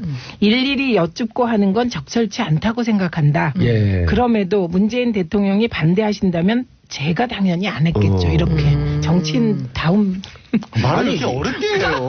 아니 이렇게 하면 되죠. 아 유치원 반장 뽑는 선거입니까? 엄마한테 물어보게. 아 진짜 물어봤다는 거 아니에요. 근데도 안 물어봤다는 거 아니에요? 암묵적 모르죠. 동의라는 거 아닌가요? 네. 암묵적 동의. LCND. 네. 그런데 그 그럼 경기 저도 잠깐만요. 시간이 어떻게 됐어요? 경기도지사 선거에 또 다른 변수가 있습니다. 누구요? 남경필 현 지사가 한국당 입당을 발표한다든지 안 한다든지 그게 이슈가 되고 있습니다. 오늘 탈당한다는 거 아니에요? 예, 근데 탈당을 한다 만다 하는데 해봐야 하는 거니까. 그렇죠. 예, 그런데 남경필 지사가 만약에 바른정당을 탈당한다면 바른정당은 정 위기에 빠지게 되겠죠. 그리고 남경필 지사가 이제 곧바로 자유한국당에 가진 않겠지만 선거 때가 되면 이제 어떠한 식으로든 자유한국당 후보로 나오지 않을까. 근데 그러면 우리 뒤끝 장렬 홍준표 대표께서 남경필 지사를 너무너무 싫어하잖아요. 안 그런데 된다 그러잖아요. 새로운 후보 찾겠다고. 그런데 지금 남경필 지사만한 경쟁력 있는 후보가 안 보이기 때문에 예. 뭐 남경필 지사가 자유한국당에 갈지 안 갈지. 민주당 뜨거워지겠어요. 왜냐면 그 전해철 그 반은 선언한 거죠. 선언한 거죠 어제. 사실상 선언한 거죠. 그 안민석 의원이 지금 차일필 시간만 보고 있죠. 아 그렇군요. 네. 예, 안민석 의원도 또 민주당 권리당원 사이에 인기가 높은 의원입니다. 그렇죠. 그리고 안민석 의원과 전해철 의원은 이상하게 둘이 손잡고 같이 다녀요. 그래요? 예. 그건 잘 없는 광경이에요. 정치권에서는. 근데 둘이 손잡고 어제도 손잡고 같이 다니고 우리는 한 몸으로 움직인다 그러더라고요. 그럼 무슨 의미인가요? 아 둘은 단일화 하겠다는 거예요. 단일화 하고 이제 이재명 독주 체제 한번 들이받겠다. 머리가 깨지는지 그쪽이 깨지는지 한번 해보겠다 이런 거죠. 근데 둘은 정말 그 정책적으로도 그렇고 서로 계속 긴밀하게 협의한다 그러더라고요. 근데 이 경기도지사 역시 경남과 부산 못지않게 예. 이게 자유한국당 강세 지역. 강세 지역이에요. 원래는 보수적인 지역이잖아요. 네, 그리고 5번 연속. 그랬나요? 예, 김문수 2번. 그다음에 그 전에 손학규. 아 거기도 그 네. 당이었죠 그쪽 당. 네, 그래서 이게 경기도를 만약에 민주당이 차지하냐 안 차지하냐가 20년 만의 일이네요. 네, 만약에 차지한다. 남경필 2번. 네. 김문수 2번. 그다음 남경필 지사는 한 번 아닌가요? 2번인가요? 남경필 2번이죠. 재선했잖아요. 그렇죠. 재선이 2010년서부터 했으니까요. 그러니까요. 근데 지금 사실은 뭐 민주당 전체의 지지율도 그렇지만 이재명 성남시장이 대선 후보급으로 워낙에 지지 유명세를 탄 덕분에 경기도에서도 여론조사 같은 데서 강하게 나오는 거지 전해철 의원이나 안민석 의원이 그렇게까지 그러니까 민주당의 이름으로 나왔을 때는 또 상황이 달라지지 않을까요? 지금이라고. 그러니까 말씀하신 것처럼 경기도의 전통적으로 보수 색깔이 워낙 짙어서 그렇게 쉽게 되지 않을 수도 있을 것 같은데 남경필 지사 같은 경우는 오히려 그걸 노리고 이대로 지금 바른정당의 이름으로 나가면 자유한국당도 안 낼 수 없으니까 보수 쪽만 분열이 되면 필패다라는 생각에 지금 탈당해서 들어가는 거 아니에요. 근데 민주당 같은 경우도 그걸 생각하면 그렇게 막 뭐 민주당 경선만 통과하면 된다 뭐 이런 그러진 않죠. 분위기는 아닐 것 근데 같은데. 이제 민주당 경선이 뜨거워지면 그러면서 이제 전해철 안민석도 인지도가 올라가고 그렇게 되면 또 선호도가 좀 바뀌는 상황이 되겠죠. 어찌됐든 볼만한 싸움은 될 수 있겠네요. 정정했습니다. 알파고도 갖고 정치 알파고도 가끔씩 틀리네. 남경필 경기도지사가 2014년 7월부터 이번에 재선 도전하는 거네요. 얼마 안 되셨네요. 제가 왜 그러냐면 이게 전반기 하반기를 남경필 지사가 연정을 했잖아요. 네. 연정하면서 전반기 정무부지사를 민주당에 줬고 하반기도 줬고 근데 그 전반기가 4년인지 하셨군요. 전반기 하반기 두 개 나눠지니까 2번을 착각을 했던 거예요. 가끔 알파고가 착각할 조건이 되네요. 그거. 일본에서요. 인공지능으로 대체가 가장 늦을 것이 정치인이라는 얘기가 나왔어요. 왜냐하면 그렇죠. 정치인들은 하도 말을 희한하게 하니까 인공지능도 해석이 불가능하다는 연구 결과가 나왔습니다. 네. 좋으시겠어요. 이게 좋은 건지 기자 변호사는 조롱인지. 빨리 대체될지가 기자 변호사는 빨리 누가 다쳤고 쓰러졌는데 저 좀 구해주세요. 너무 힘들어요. 너무 아파요. 근데 이렇게 쳐다보고 구해줄까 말까 하는데, 제 국회의원이거든요. 그랬더니, 네, 안녕하세요. 그래서 갔다는 거예요. 왜냐면 정치인 얘기를 하도 믿을 수가 없었고, 정말 다쳤는지 안 다쳤는지 헷갈리게 되는 거예요. 제가 그렇게 알기로는 조롱 섞인 얘기들이 있어요. 그게 어떤 사람이 벼락을 맞고 죽었는데요. 네. 웃으면서 죽었대요. 그래서 사람들이 다 이상하다고 생각했는데. 아니, 염라대왕이 왜 웃었느냐. 왜 그렇게 물어봤더니 이 사람이 국회의원인데 그 벼락이 번쩍하니까 카메라 플래시 터지는 줄 알고 기자들 사진 찍는 줄 알고. 그리고 너무 이 사진 찍고 그런 걸 좋아해갖고 네. 국회의원들은요. 네. 찍을 때는 없는데 인화할 때는 나타나요. 귀신이 심령사진이. 아니 순간적으로 찍는 순간에 하나도 없어지는 거야. 오, 무섭다. 오. 정치인들이 이 카메라 좋아하는 거. 아유, 저도 그렇게 했어야 되는데. 아유. 자, 마지막 이슈 고란 기자님. 네. 서울대 행정대학원이 서베이 연구센터가 2017년 국민인식 조사를 했는데요. 지난해 말 전국 성인 6,000명을 대상으로 조사했고요. 자, 질문 드리겠습니다. 우리 사회 내 불평등의 원인 중 첫째, 뭐로 보세요? 타고난 금수저. 그죠? 타고난 금수저. 그게 불평등의 원인이에요? 아니, 어떻게 생각하세요? 그렇게 생각이 돼요. 난 저는. 그렇게 안 드는데. 그럼 뭐라고 생각하세요? 타고난 금수저, 공도사님은? 저는. 글쎄, 사회적으로 이게 부가 어떻게 되는 건지 재분배되는 거 아니야? 왜 그러지? 저는 타고난 금수저. 네. 타고난 금수저. 금수저겠죠, 뭐. 네, 맞습니다. 뭐 대부분이 다, 오. 그러니까 윗세대로부터의 상속 증여, 이게 34%가 이게 불평등의 원인 첫 번째다라고 꼽았습니다. 두 번째가 정부 정책이었는데요. 이건 20%였고 교육기의 격차는 16% 정도 됐습니다. 그럼 상속세나 증여세를 지금보다 더 물려야 된다는 거네요? 해결하려면 그렇죠. 세금으로만 해결이 되기는 되는 좀 문제일까. 어렵고. 조금 줄이겠죠, 세금으로 하면. 조금 줄일 수는 있어도 기본적으로 이제 경제 구조 자체가 네. 좋은 뜻에서는 안정화됐고 나쁜 뜻에서는 이게 변화가 없을 만큼 네. 좀 굳어져 있다라는 네. 거죠. 우리도 가장 큰 게 사실은 뭐 땅덩이 좁다 보니까 지금 아직까지도 올해 정부 정책도 어떻게든 부동산 집값 가지고 고민하고 있잖아요. 이런 부분들이 한번 고착화가 되니까 이대로 가다가는 뭐 홍콩이나 일본 이런 식으로 그게 결국에 재산의 가장 큰 비중을 차지하면 그거 물려받는 사람이 그냥 대대손손 부자일 수밖에 없게 되는 그러니까 거거든요. 지금까지 보면은 한 IMF 이후로 보면 그 노동소득의 증가율은 보다 그렇죠. 자본소득의 증가율이 훨씬 더 컸거든요. 어머나. 그러면서 격차가 점점 더 고란 벌어지는 기자님 거고요. 표정을 보니까 노동소득자다. 네. 그죠? 표정에서. 아니, 그걸 설명해 주세요. 우리 청취자분들한테. 네. 노동소득과 자본소득. 그러니까 내가 월급을 오르는 게 예를 들어서 월급이 내가 5%가 올랐어요. 그런데 예. 내 전세값은 2년 만에 20% 올려달라는 거예요. 집주인이. 아니 딱 어렵게 생각할 거 없고 저도 중앙일보 기자 출신이잖아요. 네. 저희 입사했을 때 저희 동기들은 4, 5년 정도 월급 받아가지고 서울의 아파트 변들이지만 계약금 냈어요. 그 집 샀어요. 지금은 못 사요. 지금 꿈도 못 지금 꾸죠. 4, 50년 벌어도 못 사요. 그러니까요. 그런데 이게 이제 점점 이제 소득 불평등이 이제 심화된다는 걸 볼 수 있는 게 2016년에 1억 원 이상을 증여받아 증여세를 신고한 수가 한 5만 명 정도 됐거든요. 10대가? 아니요. 이게 전체가 5만 근데 명. 이게 전년도보다 그러니까 2015년보다 21%가 증가한 수치입니다. 아. 그리고 놀라운 사실은 10대가 1억 원 이상을 증여받은 10세 미만 아동, 10대도 아니네요. 10세 미만 아동이 715명이나 됩니다. 이게 그야말로 금수저인 거죠. 근데 걔들한테 왜 줬대요? 돈을 어디다 쓰라고? 이게 바로 그냥 용돈 주다가 모아보니까 그렇게 아니죠. 됐다는 일종의 절세. 아. 상속 증여를 일찍 하면 그게 얘가 이제 커가면서 이게 불어나잖아요. 그럼 예. 그거에 대해서 상속 증여세를 낼 필요가 없는 거잖아요. 그래서 이 뭐 격세 증여라고 하나요? 이게 그러니까 네, 아들한테 네, 해주는 네. 게 아니라 손자한테 해주는 이런 증여 방법도 많이 있고요. 그래서 최근에 아까 지난번에 김종학 의원도 저 때문에 문제가 됐었잖아요. 홍종학이요. 홍종학이요?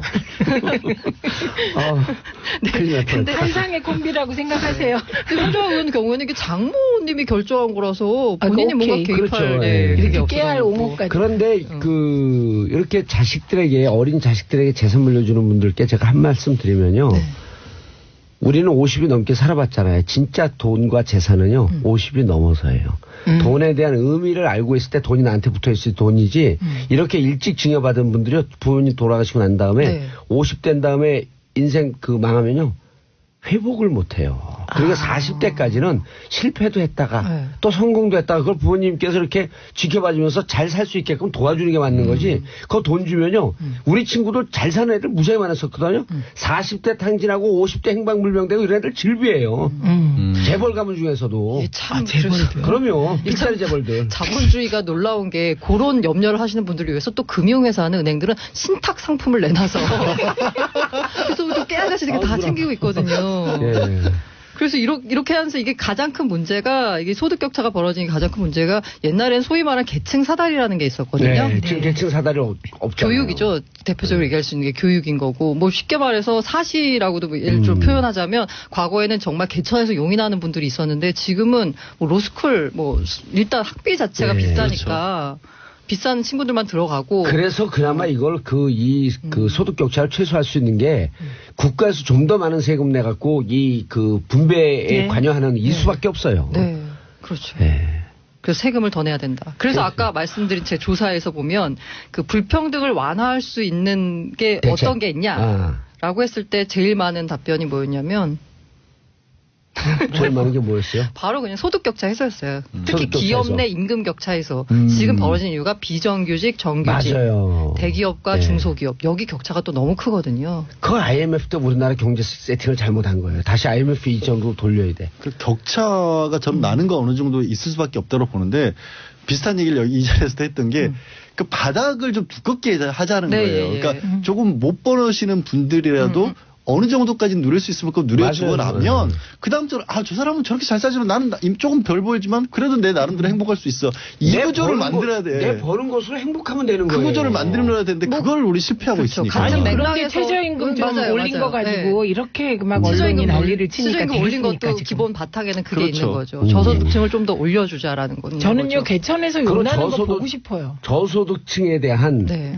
복지 네. 혜택을 계속 늘려야 돼요. 그러니까 국가가 개입할 수밖에 없다니까. 그래서 일부 전문가들은 과연 이게 이제 재분배 정책이 정부의 재분배 정책이냐 예.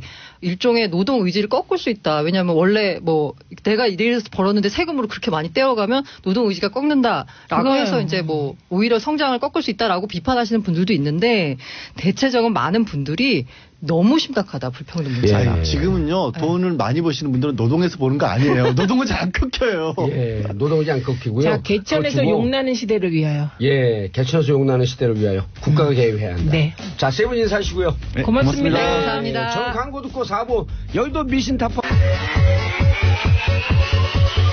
어제도 봉투 오늘도 봉투 103.5 채널 고정이야 마성의 중독성 정치도 그쇼 언젠간 모두 듣게 될 거야 봉투를 파티 정도사 정봉주와 함께하는 SBS 정봉주의 정치쇼. 정봉주의 정치쇼 4부 순서 들어가겠습니다. 여의도 미신타파 뉴스의 이면을 파헤치는 여의도 미신타파죠. 심리분석의 달인 정신과 전문의 최명기 원장님. 네, 최명기입니다. 예, 문화비평, 시대비평, 뭐든지 비평, 나도 비평, 너도 비평, 우리 함께 나갔지 비평. 경희대 이택광 교수님. 네, 반갑습니다. 예, 비평해보세요. 뭘 비평해요? 오늘 날씨가 되게 춥네요. 아, 날씨 비평. 사실 비평. 날씨라는 거는 굉장히 사실 비평. 예, 오늘 이야기할 주제에 굉장히 날씨는 중요합니다. 왜냐하면 오늘 이야기할 주제 뭐 최명기 원장님이 설명드리겠지만 협상이잖아요, 그죠? 예. 협상의 중립적 소재를 가지고서 분위기를 풀어주는 게 되게 중요해요. 협상 비평, 중립 비평, 그래서 가장 좋은 게 날씨입니다. 날씨 비평. 날씨 비평. 그러니까 오늘 어쨌든 날씨는 어떻다는 거예요? 그래서 날씨가 춥죠. 그러니까 조심하세요. 미끄러지지 않게. 날씨 비평 재밌었습니다. 네, 감사합니다. 예. 결론은 없었어요. 날씨는 결론이 없어요. 최명기 원장님 뭐 가져오셨어요? 오늘은 우리 모두 다 큰 기대를 하고 있듯이 남북 고위급 회담이 열리고 있잖아요. 예. 그렇기 때문에 오늘은 이제 협상의 기술에 대해서 아하. 한번 얘기해보는 시간을 가졌으면 합니다. 얘기해보는 시간 가지세요, 그럼. 네. 지금 한참 열리고 있겠네요. 남북. 10시부터 했으니까 정말 열리고 있죠. 그런데 이게 쭉 보다가 보면은 북한이라고 하는 상대가 참 협상하기에 좋은 점과 나쁜 점이 같이 있는 것 같아요. 협상의 달인이죠, 그러고. 네. 왜냐하면 북한 같은 독재 국가랑 협상할 때 좋은 점은 뭔가 하면은 김정은만 뜻을 정해주면은 국민의 의사를 별로 감안할 변수가 없다는 거예요. 예. 그건 좋은 점이고요. 그러니까 협상이 뒤집힐 리가 없죠. 그러나 또 반대로 나쁜 점은 뭔가 하면은 개인을 상대로 하기 때문에 개인이 이랬다 저랬다 할 수 있는 거예요. 그럼 민주주의 국가, 대한민국 같은 민주주의 국가 협상을 할 때 좋은 점은 뭔가 하면은 그 뒤에 여론이 있으니까 그 여론을 보면은 대강 협상 당사자들도 국민 여론을 쫓아갈 수밖에 없기 때문에 예상 가능한 협상을 할 수 있는 건데 문제는 그 나라의 국민이 반대하는 결과가 나왔을 때는 국민이 승복을 안 한다는 거예요. 그게 바로 이제 위안부 협상 같은 거지요. 일본이 엄청난 노력을 해서 예. 지도자와 잘 얘기를 해서 협상을 했지만 결국 그 국민이 안 받아들이는 거예요. 그렇기 때문에 이 북한과의 협상 같은 경우에는 김정은의 어떤 의사가 분명한 경우에는 한마디로 정보력의 문제인데요. 예. 김정은이 무슨 생각을 하고 있고 김정은이 어디까지 받아들일 생각이고 어디까지 양보할 생각이고를 갖다 정확한 통로를 통해서 파악하면 되게 협상이 쉬운데 그 부분에 있어서 우리가 예측이 어렵고 엇갈리게 되면은 협상이 난항을 걷는다는 또 난점이 있는 것 같아요. 그 협상에서 제일 중요한 게 결국은 상대방을 파악하는 거 아니겠습니까? 그죠? 아마 최 원장님 말씀하신 이제 북한과의 협상이 어려운 이유가 북한이 굉장히 파악하기가 힘든 상대라는 거죠. 근데 이제 이거는 트럼프 대통령 같은 경우도 사실 이런 전략을 쓰는데 미치광이 협상 전술이라고 그러잖아요. 매드맨 스트래티지. 그죠. 그거를 써가지고 상대방이 나의 어떤 그런 행동을 예측하지 못하도록 만드는 건데 북한도 지금까지 항상 그렇게 해왔어요. 그냥 앞에서는 굉장히 평화적인 제스처를 쓰다가 뒤에서는 또 이제 다른 짓을 벌인다든가. 북한이요? 뭐 그런 일을 가끔씩 했죠. 그래가지고 예를 들어서 뭐 그걸 가지고 항의를 하면 우리 군 내에서의 어떤 이 극단주의자들이 그런 행동을 했다고 이야기한다든가 뭐 이런 식의 어떤 방법을 계속 써왔는데 북한 입장에서는 그러니까 제가 볼 때 북한도 가만히 보면은 하는 행동 패턴이 있습니다. 무조건 이 문제를 일으키기보다는 북한의 절대적 목적은 결국 정권 보장이잖아요. 자기들 정권 보장. 자기들 말로는 공화국의 보전이고 그게 북한의 철학이에요, 사실은. 그래서 이번도 평창올림픽과 관련돼가 지금 여러 가지 협상을 하고 있지만 여기에서 너무 큰 기대를 하는 것도 이제 좀 문제가 된다고 봅니다. 왜냐하면 이걸 통해서 북핵 문제까지 해결하겠다 이런 식의 어떤 의지들을 갖는 것은 저는 거기까지는 가지는 않을 것 같아요. 왜냐하면 북한은 이런 거죠. 트럼프에게 보여주기 위해서 이번 어떤 평창올림픽 참여도 결정했을 가능성이 크다는 거예요. 우리는 너희들이 안 건드리면 그냥 우리끼리 이렇게 잘 지낸다. 건드리지 말아라. 이런 식의 어떤 메시지를 주는 걸 수도 있기 때문에. 그런데 북한은 계속 이런 식의 방법으로 자기들의 메시지를 미국에 전달해 왔어요. 그러니까. 북한은 계속 미국에 원했던 것은 우리 공화국의 안전을 보장해달라. 이거죠. 최영기 원장님, 저는 그 협상할 때 보면 과거 등소평이 썼던 그 전략 가장 대표적으로 하는 게 구동존이라고 하는 표현이거든요. 같은 것은 좀 더 강조해서 함께 하고 존이 차이가 나는 것은 그대로 놔둔다. 그래서 등소평이 한 이게 멋진 얘기 중에 하나가 뭐가 있냐면 해결할 수 없는 것을 해결하지 않은 채로 놔두는 것도 또 하나의 해결책이다. 그리고 생각고 분쟁이 있는 것은 있는 대로 놔두고 일본과 협상할 건 협상하고 이번에도 우리가 사드 봉합 정책이 그거 아니에요? 지금 해결되지 않으니까 일단 덮어두고 자꾸 그걸 얘기하지 말고 한중이 같이 얘기할 수 있는 무역 문제라든지 이런 거는 또 강조하고 이게 근데 일반인들한테도 이게 먹히는 협상 전술이거든요. 그러니까 사실 협상이라고 하는 거는 우리는 이제 언론이라든가 역사책을 보면은 뭐 대단하게 뒤집어지는 것 같은 협상이 나오지만 그거는 굉장히 이제 드문 일이고요. 드문 케이스고 대부분의 협상은 협상 이전에 어차피 결판이 나요. 예측 가능한. 안 될 협상은요. 누가 가도 안 돼요. 반대로 될 협상은 누가 가도 대체적으로 돼요. 그렇기 때문에 협상에 있어서 가장 중요한 거는 의지의 선택이 되는 거고요. 그 협상이 잘 흘러가기 위해서는 협상을 해서 될 것 같은 것만 협상을 하고요. 아까 등소평이 얘기했듯이 협상을 해도 도저히 안 될 것 같은 거를 갖다 남겨놓는 지혜가 필요한 거고 결국은 또 여기에서 협상을 깰 때도 협상이 이루어지다가 결국은 협상의 기술을 뭔가 하게 되면은 이 협상에 있어서 누군가는 이 협상의 결과를 이루어줘야만 된다고 생각을 하게 되는 건데 예. 이 협상을 파토내면 안 되니까 슬슬 협상이 안 될 것 같은 거를 끼워넣으면서 상대방을 긴장시키는 거예요. 파토 내려고 일부러. 네, 파토낸다는 식의 영향을 파토가 표준말이에요? 네. 파토가 표준말은 아니고 일단 파토란 본도 말이죠. 아름다운 예. 방송 용어는 결렬이라는 아름다운 용어가 있어요. 근데 귀 안 꽂히면 파토가 팍 꽂히는데요? 파토로 해주세요, 얘기해서. 파토도 뭐 네. 맞는 말이죠. 이거 너무 협상이 나이스하게 가서 뭔가 내가 좀 더 얻어야 될 게 있는 건데 내가 얻지 못한다고 생각할 때는 다른 거 뭔가 살짝 안 될 걸 끼워넣어서. 끼어넣음으로써 상대방을 갖다 긴장시키고 예. 그러면서 협상 가능한 부분에서 양보를 조금 얻어내는 전략을 갖다 할 수도 있는 거죠. 그리고 정 안 되면 그 파토 내고 안 되면 그럴 가능성으로 그게 이른바 벼랑 끝 전술 아니에요. 네, 벼랑 끝 전술이지만 또 벼랑 끝 전술이 되기 위해서는 우리가 이 협상에서 이제 베트나라는 게 있는데요. 예. 그거는 뭔가 하면은 협상이 안 됐을 때의 대안이 튼튼한 사람이 보통 협상에서 이겨요. 대안이 튼튼한 사람. 혹은 대안이 조금이라도 있는 사람. 그런 점에 있어서는 우리 정부가 이번 협상에 굉장히 북한에 비해서 불리한 입장이 하나 있는 건 있는데요.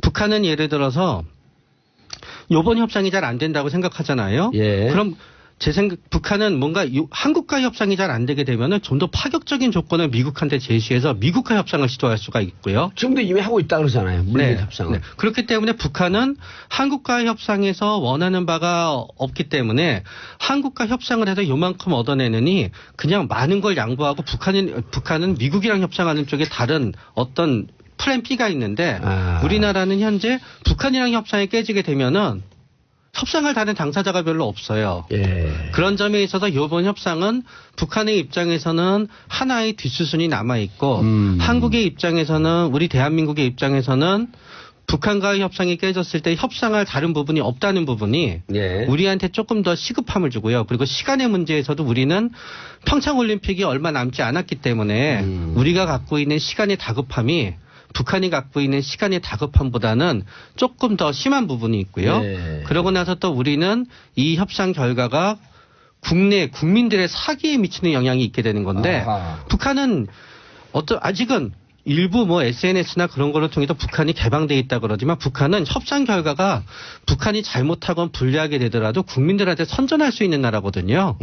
우리는 용감히 싸웠고 우리가 이겨내는 거고 뭔가 대한민국을 매도하면서 협상의 결과를 왜곡해서 국민한테 전달할 수 있는데 우리는 그럴 수 없는 거지요. 예. 그런 점에서 우리 정부의 다급함이 있는데 저는 슬기롭게 잘 해결해낼 거라고 생각해요. 근데 그럼에도 불구하고 이태강 교수님. 네. 김정은이 신년사에서 평창 올림픽의 성공적 개최를 이야기했고요. 그렇죠. 판 깨질 가능성은 없고. 네. 근데 이제 또 문제는 조평통위원장 리선건, 조명군 통일부 장관 둘의 성격도 좀 이제 그 한쪽은 상당히 그렇죠. 대립적으로 지금 알려져 있는데. 네. 근데 조명균 이분도 내공이 만만치 않아요. 스피드 스케이팅 선수인데. 그러니까 아주 특이한 경력을 가지고 계시더라고요. 본인 스스로가 스피드 스케이팅이었고 그게 이제 앞서 제가 말씀드린 날씨 가지고 제가 약간 조커를 던졌는데 협상을 부드럽게 만들 만한 중립적 의제가 있는 거죠. 내가 스피드 스케이팅 선수였고 그래서 이번 평창 올림픽과 관련된 이야기. 사실 평창 올림픽이라는 것이 바로 이런 남북 협상의 중립적 소재가 되는 겁니다.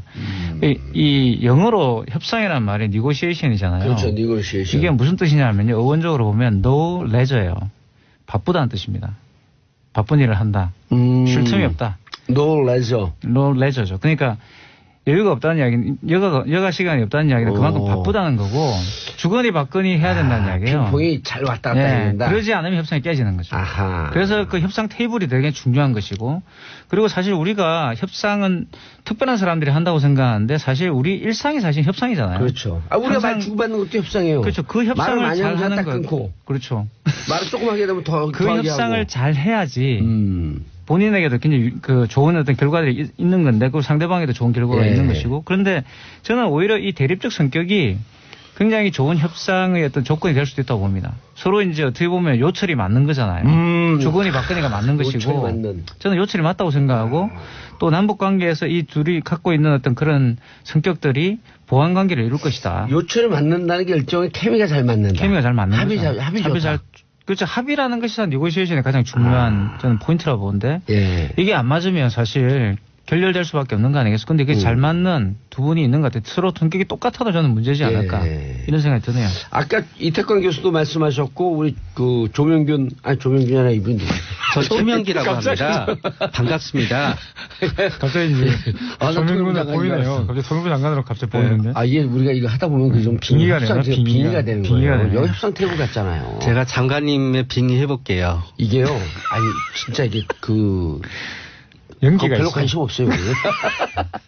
근데 이게 진짜 재밌는 게 제가 방송 여러 개 하는 거 중에서 여기가 제일 잘 되거든요. 그래요? 왜 그러냐면 난 이 테이블 때문에 그런 거예요. 테이블이 동그래. 테이블 다른 데 이렇게 각이 서 있잖아요. 각이 서 있으면 그것도 합을 그런 것 이루는데 같습니다. 뭔가 좀 이상한데 네. 이렇게 부드럽게 있으면 여기는 적도 없고 동지도 없는 거예요. 네. 그냥 순환되는 그렇죠, 자리거든. 그렇죠. 네. 여기가 제일 부드럽게 얘기가 갔더라고. 그래서 협상 테이블에 그 장소에 그러니까 이 특징도 있는데 제 얘기 안 끝났어요. 저도 얘기 좀 하고 살피다. 중국 사람들 음식점이 유일하게 동그랗잖아요. 유달리 다른 나라보다도 원탁이 많잖아요. 네. 중국 사람들이 장사의 달인들 아니에요. 협상의 네. 달인들. 네. 매사 상황을 부드럽게 풀어가는 원탁의 정신이 있는 거예요. 네. 그 원탁의 기사 달리 원탁의 기사겠습니까? 사각탁의 기사가 아니잖아요. 여기. 그러네. 사각탁 기사는 탁탁 걸리잖아요. 원탁의 기사입니다. 그리고 소림사 있잖아요. 태권도는 직선으로 상하 좌우로 움직이는데 가라데가 원조니까. 그런데 중국 그 소림사 그렇죠. 소림권법은 원이에요. 원. 네. 원으로 움직이죠. 네. 맞습니다. 그래서 원탁회의 별걸 다 하는데. 네. 그렇네요. 네. 원탁회의의 좋은 점은 뭔가 하면은 일단 개인들이 만날 때도 자리를 놓고 기싸움이 일어날 가능성이 줄어들어요. 그렇죠. 원탁이기 때문에 물론 뭐 방에 들어가면 우리가 분위기로 상석은 알지만 네. 일단 좀 비슷한 일에 그런 부분이 있고요. 그런 다음에 이제 그 사각인 경우에는 편이 딱 갈라지게 되는 건데 원탁인 경우에는 그냥 이쪽에서 얘기하면 저쪽에서 뜬금없이 누가 반대 얘기를 하기도 하고 그렇기 때문에 이제 원탁이 이제 유리한 점이 있고요. 남과 북도 원탁 테이블 하면 좀 좋을 것 같아요. 그러게 말입니다. 그 보니까 네? 사각이더라고요. 예. 그래서 원탁을 좀 바꾸면 좋을 것 같고 사실 인류 문명의 경험의 산물이잖아요. 예. 원탁의 기사 그리고 중국인의 원탁 식탁이 그냥 나온 건 아니겠죠. 네. 그래서 심리학 이론에서도 그런 것들이 있습니다. 협상을 할 때 보통 예. 상대방이랑 나를 이렇게 대치시켜 놓는 협상이 있고요. 가끔씩은 일부러 장난처럼 우리가 무슨 신입사원 그렇게 되면 부서별로 섞어 놓잖아요. 예. 그렇기 때문에 아군이랑 적군을 갖다 섞어 놓는 겁니다. 아, 원탁은? 네, 원탁을 오. 해놓고 나서 이렇게 원탁에 삥 삥 대한민국, 삥 북한 이렇게 하는 게 아니라요. 북한 하나, 대한민국 하나, 북한 하나, 대한민국 하나 섞어 놓는 겁니다. 그러다가 보면은 이게 그렇게 해서 2박 3일 지나게 되고 파트너 정해주잖아요. 그런 서로가 서로에 대해서 어떤 일체감이 생기게 되면서 협상 분위기가 상당히 조용해지기도 하고 그래요. 근데 북한이란 특성을 갖고 접근해야 한다? 뭔 얘기죠? 이게? 이거는 뭔가 하게 되면은 북한에 있어서 협상에 있어서 항상 제일 중요한 건 뭔가 하면은 김정은이 승리했다는 이미지를 갖다 주는 쪽으로 협상을 끌어내려고 합니다. 그러니까 예를 들어서 북한은 특유한 특성이 있는데요. 이번에는 굉장히 예외적인 경우에 과거에는 대한민국에서 어떤 협상을 제시하잖아요. 당장 대한민국이 제시한 걸 북한이 막 뭐라고 욕을 해요. 비난을 해요. 진짜 원초적으로.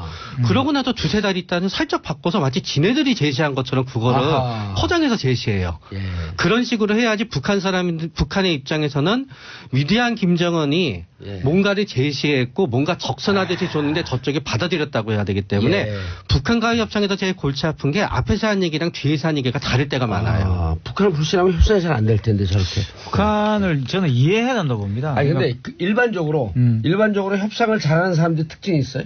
그렇죠. 그러니까 협상을 잘 하기 위해서는 일단 본인을 잘 파악해야 된다 저는 생각이 들어요. 상대방도 물론 파악을 해야 되지만 저도 협상을 잘하는 사람 중에 하나인데. 또 깔때기입니까 그거는? 아니 깔때기가 아니라 이거 팩폭이에요. 팩폭. 잘하시니까 뭐 지금까지 살아 계시겠죠. 그건 건강이 좋아서 살아있는 거죠. 아니, 사회적 관계에서. 예. 그래서 잘 하기 위해서는 본인 관리가 잘 돼 있어야 본인 되겠죠. 관리가 잘 돼 있어야 본인이 된다. 첫 번째. 사실 자신감이 없고 본인 관리가 안 돼 있는 상황에서 협상을 했을 때 그리고 자기가 무슨 얘기하는지 모를 경우도 그렇죠. 있어요. 뭐 지금 강호 계신 그분도 본인 잘 모르셨잖아요. 협상이 안 되신 분이잖아요. 대표적으로. 그래서 이제 그런 것은 별로 안 좋은 애인 것 같고 그런 것이 아닌 본인을 굉장히 잘 관리하고 그래서 저는 사실 제 학생들에게도 잘 그 권장을 하는 건데 일기를 좀 쓰라고 그래요. 제가. 일기를 쓰는 게 내가 뭘 시시콜콜이 아니라 그날을 정리하면서 본인의 어떤 그런 것들을 파악할 수가 있거든요. 내가 뭘 잘할 수 있고 뭘 못할 수 있고. 그러니까 내가 잘하는 것들은 잘하고 못하는 것들은 약간 축소시키는 방향. 어른이 돼버리면 단점을 극복하기는 어렵습니다. 우리는 단점을 극복 완전히 인간이 될 수 있는 건 아니기 때문에 그렇게 해서 본인이 잘하는 부분에 대해서 좀 부각을 시키고 이거는 거짓말은 아니죠. 그죠? 본인 관리를 잘하라. 그리고 이제 상대방의 어떤 의중을 잘 파악했나 봐요.